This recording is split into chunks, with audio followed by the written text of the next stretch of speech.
नीलम Bhojpuri channel के subscribe करे खातिर लाल बटन पर उंगली दबाई और घंटी के चिन्ह पर क्लिक करके नया नया भोजपुरी गीत के आनंद उठाई।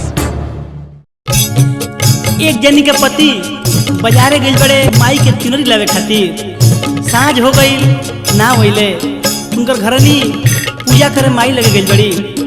मन में सोचा तारी कि वहाँ के अभी ले ना होइनी, आखिर का बात है, ऐसा न होके कि माई खिसिया जा।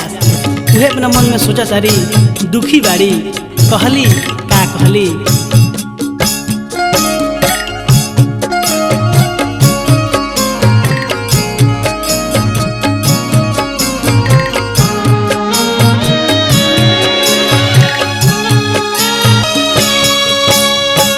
पारा में कपारा महंग भइले, चुनरिया लेवे सैया गईले हो। कपारा में कपारा महंग भइले, चुनरिया लेवे सैया गईले हो। रुसल बाड़ी चुनरी लाबसो माई, सैया हमरो नावइले हो।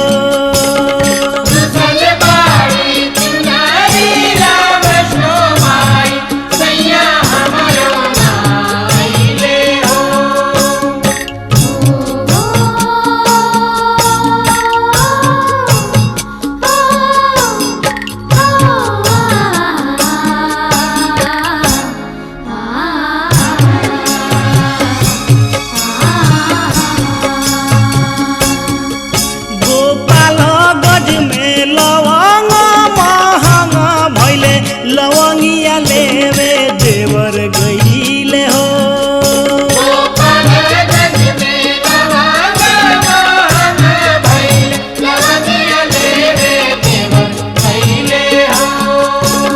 रुसल बाड़ी लवंग लातवे वाली, देवर हमरो नावइले हो।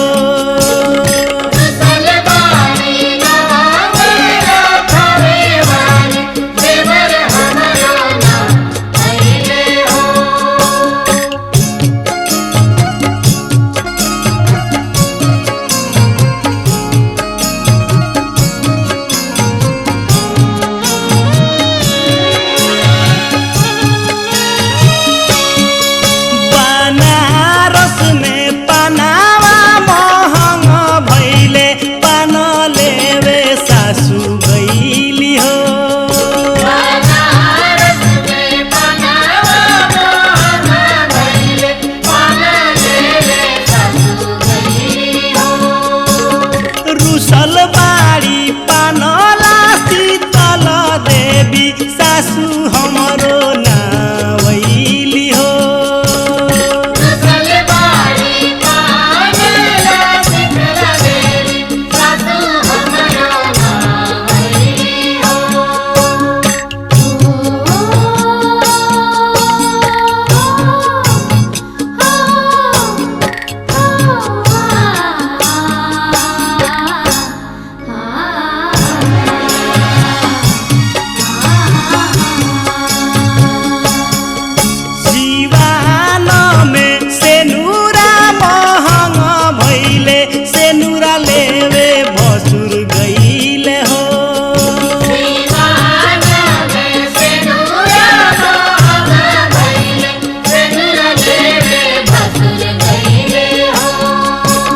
रुसल बाड़ी से नूरा लाख पड़वाली, भसुर हमरो नावइले हो।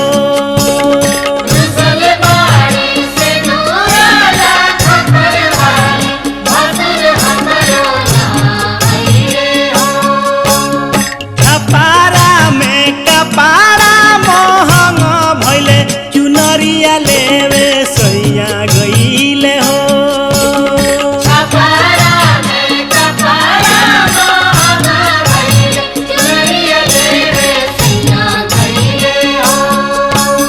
रुसल बाड़ी चुनरी लाबसो माई,